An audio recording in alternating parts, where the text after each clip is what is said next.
এবং নতুন এক বাংলাদেশের স্বপ্ন দেখাচ্ছেন। ডিজিটালি উপস্থিত আছেন আমাদের সঙ্গে আমাদের ভারপ্রাপ্ত চেয়ারম্যান জনাব তারেক রহমান। এবং আজকে অত্যন্ত আনন্দের বিষয় যে আমাদের মাঝে আজকে এই মঞ্চে উপস্থিত আছেন এই ফ্যাসিস্ট হাসিনাকে বিতাড়নের যে লড়াই, যে যুদ্ধ, সেই যুদ্ধে যারা শহীদ হয়েছেন সেই শহীদদের পরিবারের আজকে এখানে উপস্থিত আছেন।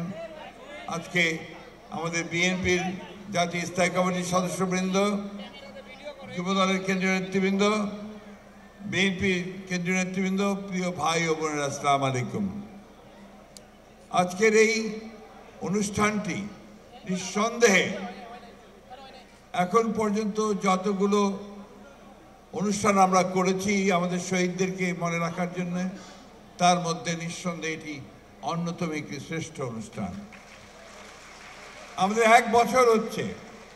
এই 1 বছরের আগে আজকে এখানে যারা বসে আছেন তাদের হয় সন্তান, না হলে তাদের পিতা, না হলে তাদের স্বামীকে তারা হারিয়েছেন ফ্যাসিস্ট হাসিনা সরকারের অত্যাচারে, নির্যাতনে, পুলিশের গুলিতে, র্যাবের গুলিতে তারা তাদের এই মানুষগুলোকে হারিয়েছেন।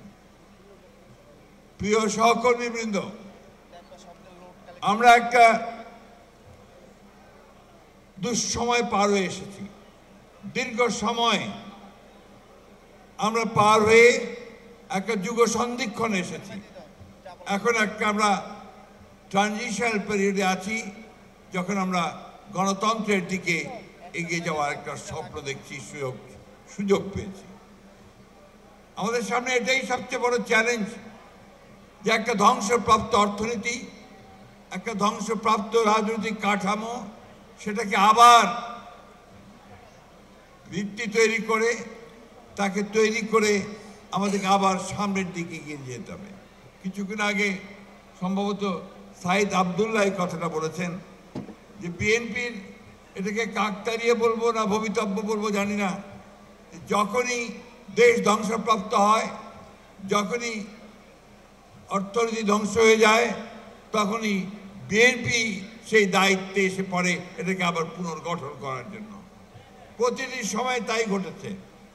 আজকে এখন আবার যা মনে হচ্ছে তাতে করে বিএনপিকেই হয়তো সেই দায়িত্বটা নিতে হবে, এই চ্যালেঞ্জ মোকাবেলা করতে হবে বন্ধুগণ।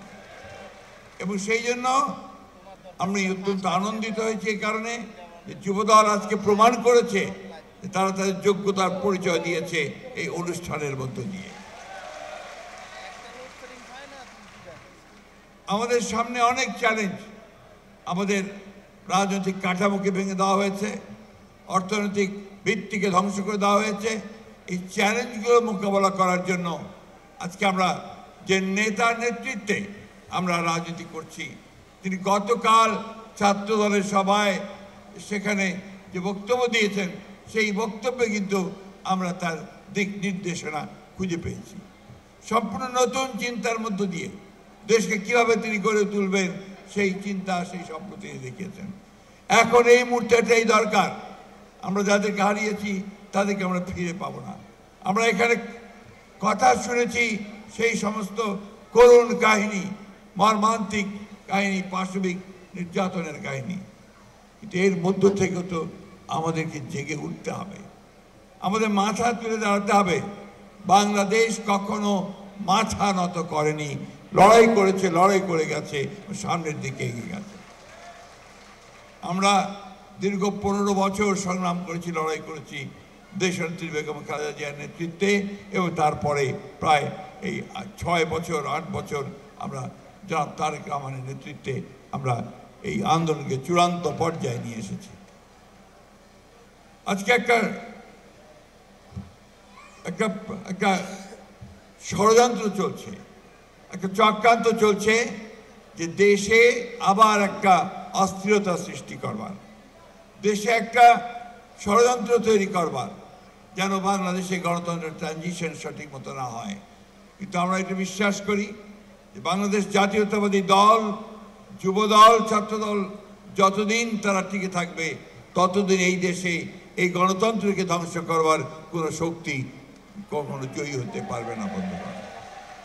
আমি বক্তব্য দীর্ঘ করতে চাই না, আমি শুধু এই কথাটুকু আপনাদের সামনে বলতে চাই যে আমরা লড়াই করেছি, আমরা রক্ত দিয়েছি। আমাদের নেতা, আমাদের প্রতিষ্ঠাতা শহীদ প্রেসিডেন্ট জিয়াউর রহমান এই দেশের স্বাধীনতা ঘোষণা করে আমাদেরকে একটা নতুন দেশ, একটা ভূখণ্ড দিয়েছিলেন। আমাদেরকে 1975 সালের পরে তিনি সংস্কার করেছিলেন রাজনৈতিক কাঠামোর, একদলীয় শাসন ব্যবস্থা থেকে বহুদলীয় গণতন্ত্রে নিয়ে এসেছিলেন। এই শহীদ প্রেসিডেন্ট জিয়াউর রহমানই আমাদেরকে মুক্ত বাজার অর্থনীতির দিকে নিয়ে গিয়েছিলেন, সংবাদপত্রের স্বাধীনতা দিয়েছিলেন। দেশনেত্রী বেগম খালেদা জিয়া তিনি প্রেসিডেন্সিয়াল ফর্ম অফ গভর্নমেন্ট থেকে প্রাইম মিনিস্টার ফর্ম অফ গভর্নমেন্টে নিয়ে এসেছিলেন এবং অর্থনীতিতে নতুন প্রাণ সঞ্চার করেছিলেন। তখন বাংলাদেশকে বলা হয়েছিল ইমার্জিং টাইগার। আমরা আজকে আবার এই দেশনেত্রী বেগম খালেদা জিয়ার নেতৃত্বেই সেদিন পার্লামেন্টে তত্ত্বাবধায়ক সরকারি বিধান সেদিন সন্নিবেশিত করা হয়েছিল। অর্থাৎ গণতন্ত্রের যতগুলো কাঠামো আছে সেই কাঠামোগুলোকে শক্ত ভিত্তিতে দাঁড় করানোর কাজটা বিএনপি করেছে। অর্থনীতিতে যে পরিবর্তন, অর্থনীতিতে যে উন্নয়নের লক্ষ্য, সেটাও করেছে এই বিএনপি দেশনেত্রী বেগম খালেদার নেতৃত্বে এবং আমাদের নেতা জনাব আমাদের শহীদ প্রেসিডেন্ট জিয়াউর রহমান সাহেবের নেতৃত্বে। আমরা আশা করছি আমাদের নেতা তারেক রহমান সাহেব আমাদেরকে যে পথ দেখাচ্ছেন, যে কথাগুলো বলছেন অর্থনীতি সম্পর্কে, রাজনীতি সম্পর্কে, তিনি দেশের সামনে যে স্বপ্ন তুলে ধরছেন, সেই স্বপ্ন শুনে আমার একটি কথাই মনে হয়, মার্টিন লুথার কিংয়ের সেই ঐতিহাসিক কথা, I have a dream, Tarique Rahman has a dream.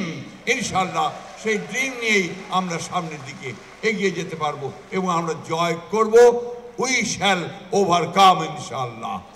সবাইকে ধন্যবাদ জানিয়ে আমার শহীদ বন্ধু যারা শহীদ হয়েছেন তাদের আত্মার মাগফিরাত কামনা করে তাদের পরিবার পরিজনদের প্রতি আমার